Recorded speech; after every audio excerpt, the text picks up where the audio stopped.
Hey, welcome to Tales Unraveled. We just saw episode 3. We did with an audience live streamed, and now we're gonna answer those people's questions. Yeah, I mean we just talk. We played session 3 months ago, but now we did. Now it's time to actually reflect on our actions. Let's reflect on how much we talked about bidets. I don't think we did. It was like 30% of the episode. It's we should have done it more. Look, it'll help the environment. Like toilet paper, it's bad for the environment. I did see people literally talking in the chat about like, should I get a bidet? That's a free advertisement for bidets. We were not paid for that. There's no company name in it. You will pay. I did a jingle for no reason. Yeah, well, we didn't get paid for it. Sorry, buddy. Like, you will pay less in water than you will for toilet paper. I'll say that much. Yeah. I love my bidet. It's good stuff. Jesse does have one installed in his bathroom. Yeah. You can like just install one if you have a normal American toilet. Yeah, it's just a couple of hoses. Yeah, it's not a big thing. I felt like such a handyman because you got to go in the back and you got to turn off the water, undo the hose. Yeah, you got to undo the one thing, put the thing on your toilet, and plug it into a new spot. For Jesse, that's a big step. Yeah. Well, I had to plug in 2 different things, so I don't know. Maybe some bidets are different, but like I went to the source of the water, and boy howdy, I'd never seen that side of a toilet before. Never seen this side of you before. But yeah, so we went into a tunnel and then found a pixie hive and then a lot more tunnel. Yeah. Because I needed to justify getting you guys from the all pixie the way hive to Port all the way into Port Tara. Yeah. Now, it's 3 hours. Would it be spoilers to learn what that place's purpose was at this point? Yes. Okay, then I will not ask and just continue to assume. And just assume I definitely have an answer to that question. Yeah, I do want to ask if Jesse, you were like, was Maud remembering that the only money you had was for the cake? No. Maud's only thoughts are what is in the present. You did make a little bit of money off of the bakery, I believe. You rolled to make some money off of working at the bakery, I believe. But not 50 bits to get a gun. Not the full 50 bits. I think it didn't end up being that much. I think it was like 40 bits. Yeah, so. when the campaign started, Karna had the most money of anybody. Yes. Maud is just thinking like, oh, I will have money.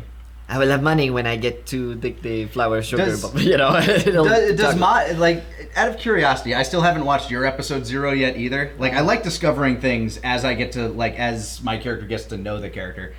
But with your background, which I'm assuming is less than civilized in nature, does Maud have a concept for money? No. So I think that's a good point of like why it just doesn't really register as important to her. She'll be like, oh, well, I had money and I will just make some more when I need it. I had this thing and now I don't have this thing. Yeah, like she's not very attached to it. I think if Deb went to her and was like, hey, it sucks that like you can't spend money for this thing, then she would be like, oh, that makes sense. I think oopsie poopsie. Yes, I'll just make more, I think that also kind of reflavors the scene from the previous episode 2, where Ren's saying like, we don't have money, we need this for the bakery.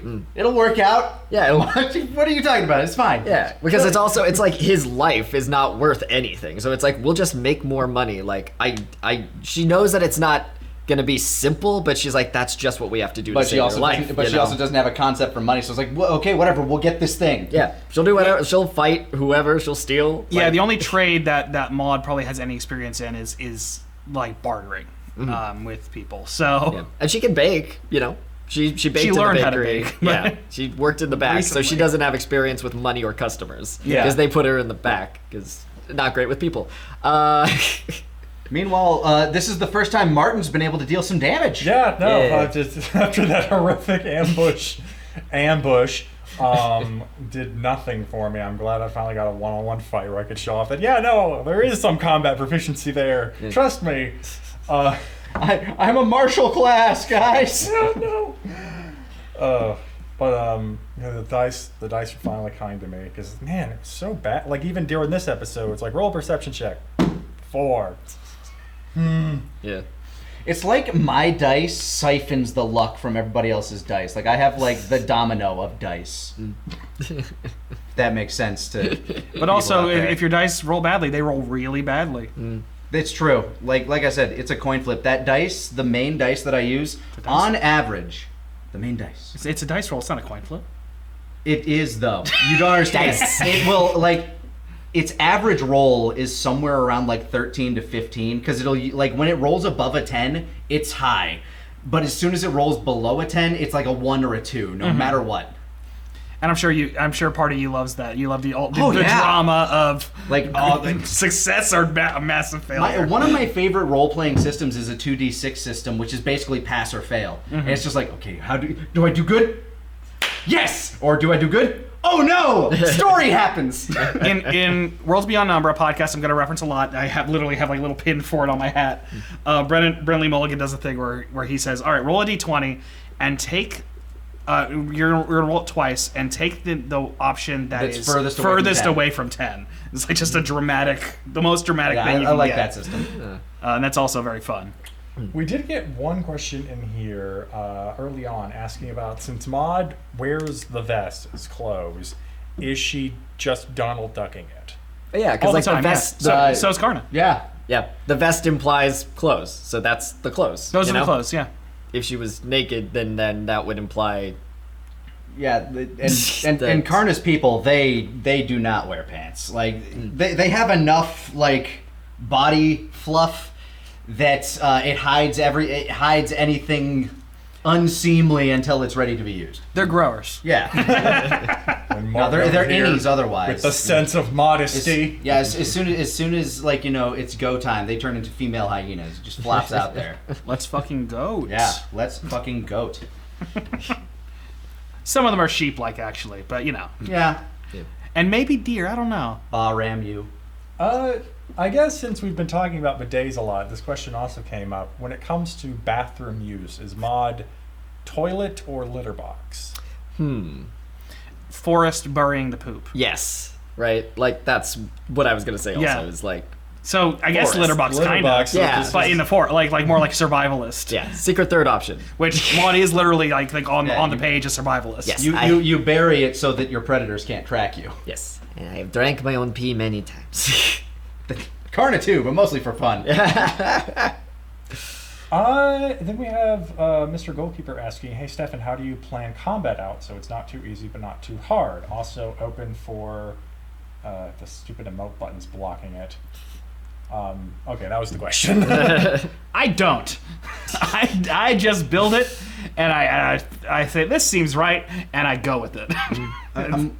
If that could be just like a general DM question, Quinn, like I know you DM sometimes. How do you usually plan out combat encounters? It's a bit of finesse, and there are some times where even I don't get it right. Even I don't want to sound even Quinn doesn't get it right sometimes. I think you mean like you're pretty anal about it, and it's still So in D&D, I kind of just because I try to play things a bit more realistically. Like the bandits in the forest are not going to fight to the death. Yeah. So I usually skew things in favor of the players being outmatched, but the enemy having a survival instinct. Yeah. So if they get too wounded, they'll try to leave.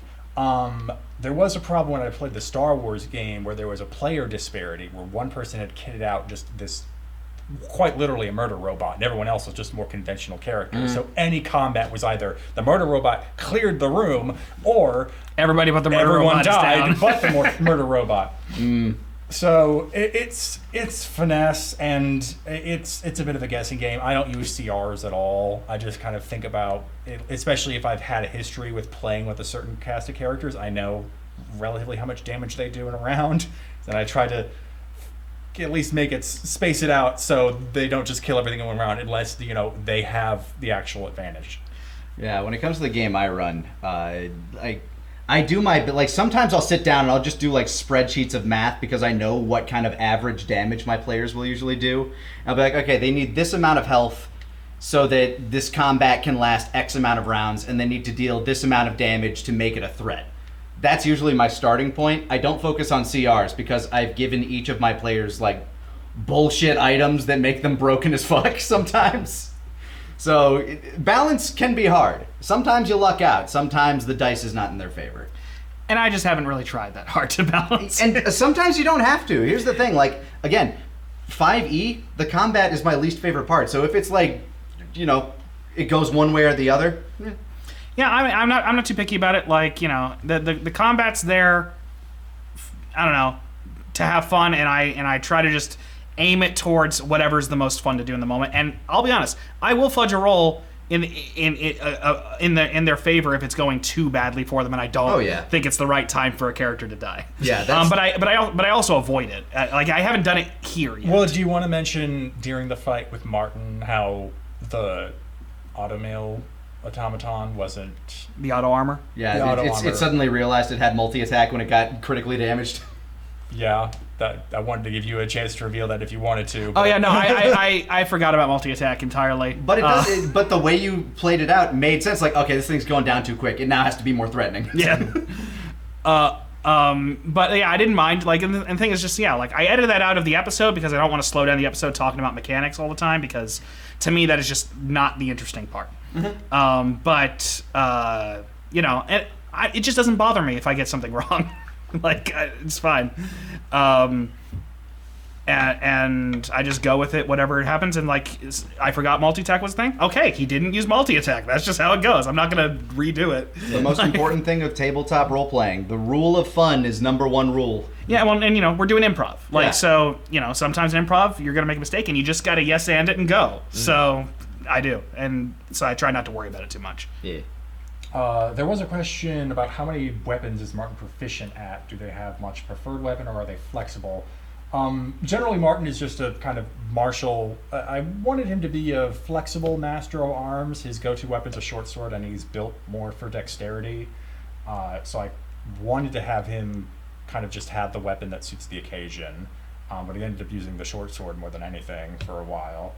But it's finesse, so he'd still be good with it. Speaking of bidets, someone said something that reminded me of. So in the bidet song, there's a voice note of just like me recording on Discord for Stefan, because we were talking about... We were just joking about bidets privately. Yeah, and I recorded that. Here's how it works. Just giving completely false information about bidets. And he was like, well, that's going in the song now. So in case you're wondering... all of the information that I say is wrong about bidets. I just want to make it clear in case someone is like, actually, you don't have to hold your anus over the thing for 2 to 4 minutes. Who told you that? I'm like, no, I own a bidet. Once I know. You get beyond 30 seconds, it's just you time at that point. You die, actually. Your ass will be beyond repair. Waterlog your anus. One hell of an enema. But I do picture someone not reading the directions or looking up anything, and they're just holding it there for 4 minutes, being like, I hope it's clean. Google Gemini told me to hold my ass over it for 4 minutes. Why would Grok tell me to do this? AI's like... well, it's on the internet. It must be true. Huh? It must be true. If you could put a little... glue in the bidet to what was that fucking thing? You could put a little glue in the cheese on the pizza to make it. You want to put a little bit of glue in the cheese to make it stick to the pizza. It's non-toxic. You only want, and one rock a day keeps the doctors away. Well, the thing is, the glue is real just for showing off pizza for commercials, not for eating. Not for eating.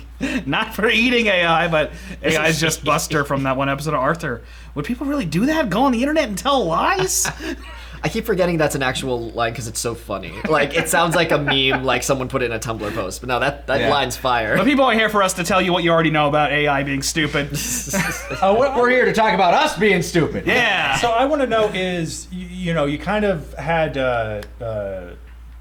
Volt talk about... Jolt. Like 3 electric names went through my head because I wanted to say Doc Brown, but I knew that was wrong. Spark Mandrill. So Jolt had the quick little aside about how, a lot... Sexy your arms were, yeah. Yeah, that too. Long, supple, sexy arms. The fuckable fact arms. that Pixies had moved underground. Yes. Was that sort of you just going like, you want to give this detail of the world out now, and this is the only way you're really going to be able to do it? Or was it just, this is how Jolt feels? Like, how natural was that coming up in the dialogue? He was just, he wouldn't have brought it up if Maud hadn't said stupid things, so what just felt like the right moment to drop it. Name one stupid thing Maud has said. Name 5. Name 10.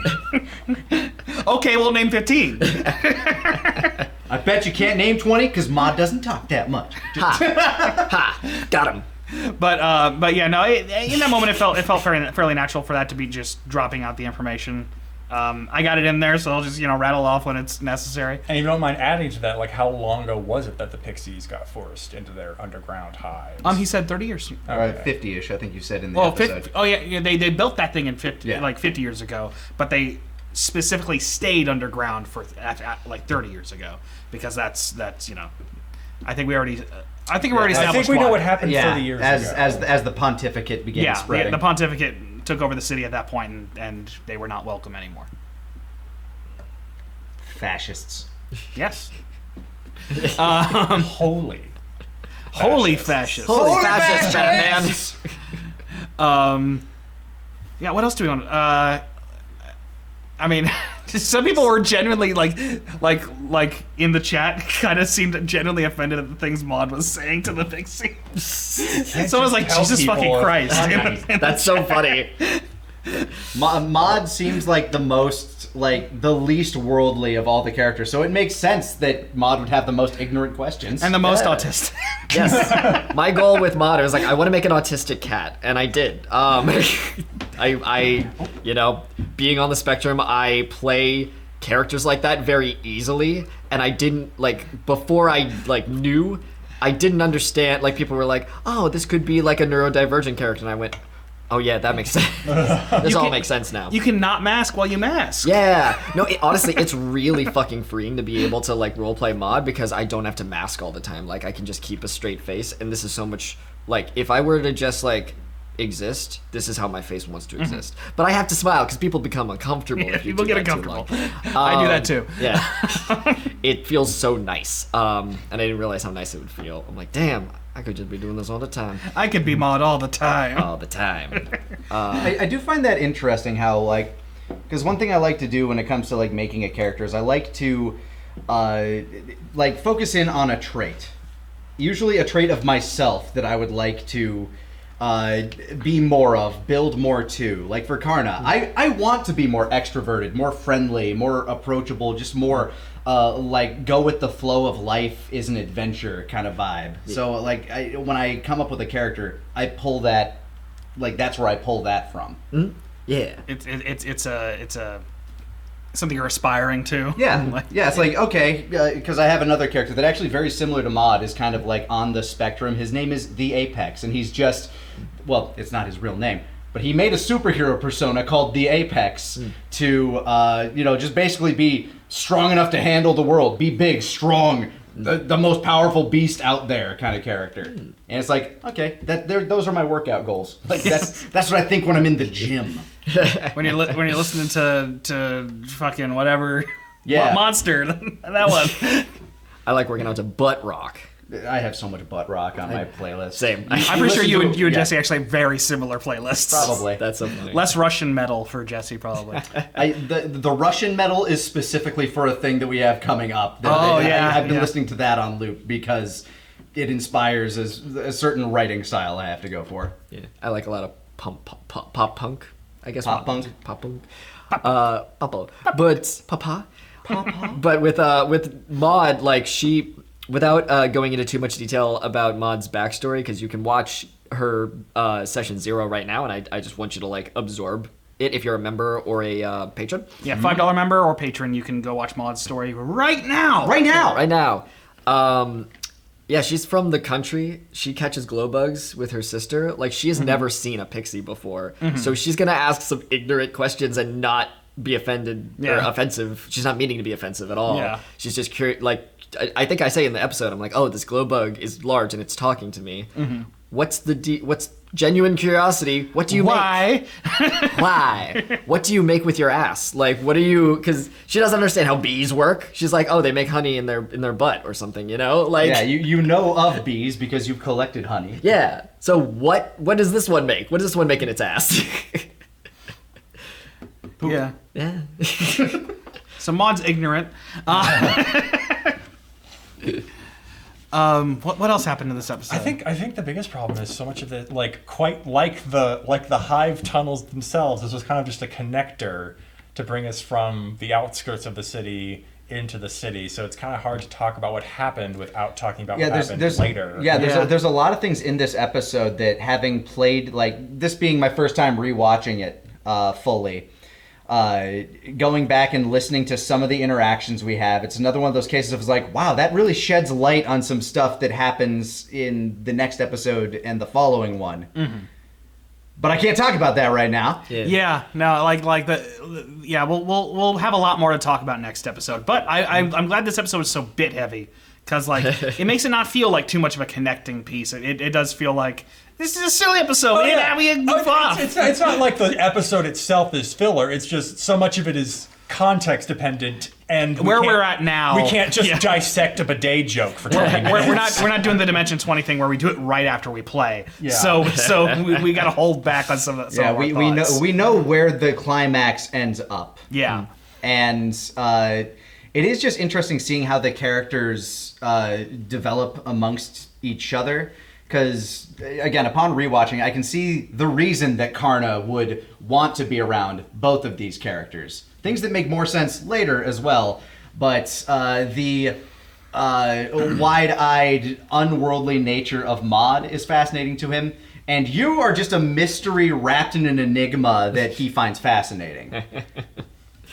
And I will say, just like a tease for the players as well as the people watching, I figured out just like the other day, I figured out more about the figure that the statue of. I was like, I figured something out. I figured out how to work it into other stuff.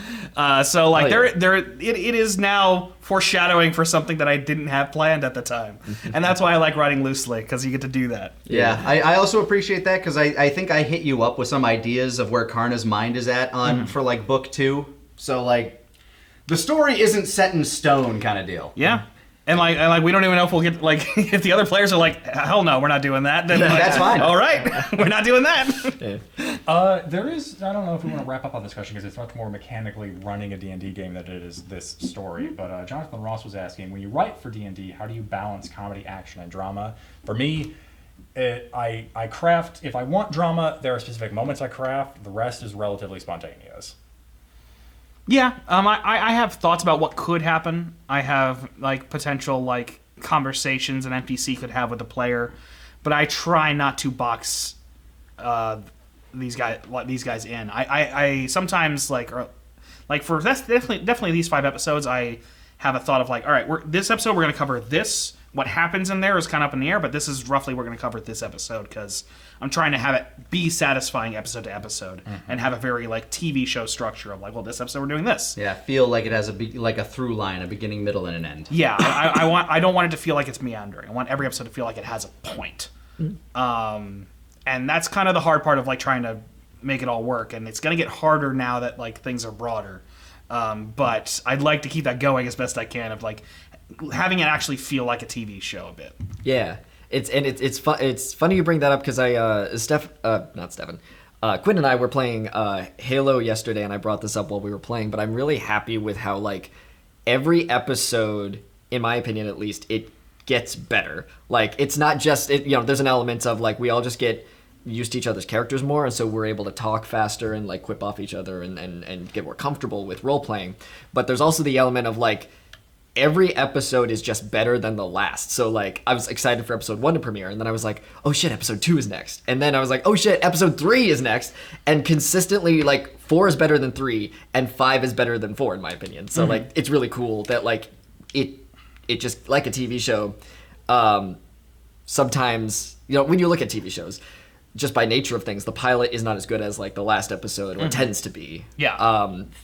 Yeah. It'd be sad if the pilot was better than the other episodes. Yeah. I was gonna say, just like 4 and 5, in terms of like what is in them, like they're both very dense with plots and just things that happen. And we'll be able to talk about it a bit more with episode 4. But like I try like you guys have seen me like in the moment I cut it out of the episodes, but like the moments where I go like, okay, we need an ending. We need like a hook for the next episode. Yeah, next one. I still don't know exactly what the hook is, but I know relatively what it is. So I'll be interested to see it. Yeah. No, I have a very good feeling I know what it is, but yeah. y'all aren't ready for episode 4, and then you're not ready for episode 5. So I wasn't ready for Get episode excited. 5 either. We'll talk about that later. Surprise! Luckily, it worked out though. Yeah. But I think that might be us wrapping up, unless we have any more questions we want to answer. Nothing came through. Okay. Well, Then- feel free to submit your questions either in the YouTube comments or on the Patreon. I think we have a thing for that. Every episode I try to get one up. Yeah. Okay. So yeah, if you do have questions, general or otherwise, get any comments. And if you're watching on YouTube, we're about to do another stream for episode 4. Tune in. So tune in, or don't if you don't want to. No. Fucking warp your schedule around us. Do our bidding. Do it. quit your job and wait until the Yeah, stream no, happens. you on the West Coast, stop whatever you're doing, pull out your work computer and watch What do you us. think you're doing in Australia if you're not on here at 3 a.m.? And if you can't wait for episode 4, you can watch it right now if you're a YouTube member on 4-Star Bento or a patron, $5 Or, tier for yeah. for both. Crazy. You can see the deleted scenes. Is there There's deleted deleted scenes scenes. for every That's episode? crazy. There's lead scenes for every episode. There's session zeros for each character. And I think after next episode, we'll get Martin's. Yes. Yes, at least for Between 4 and 5. Yeah, at least Yeah. for the paying people. and then also there's art galleries that go up every Wednesday of all the art I make for each episode. Whoa, we'll have to make sure that it gets up on the YouTube. We might just have to make like one big post. Yeah, for YouTube it was harder. YouTube needs to get better about being able to schedule things. Yeah. Yeah. What is it? Is it a video? No, It's it's a bunch of an pictures. image gallery. Oh, cool. Yeah. I didn't even know about that. Yeah, so it's like just setting it up is kind of weird on YouTube for members. So yeah, Sick. if all that sounds cool to you, I'm trying to make sure there's so much content for people who want to get money. Or he's trying so hard. He's trying. But thank you everybody, and we'll see you again at a different time. See you next Wednesday. Probably Bye-bye. next Wednesday, yeah.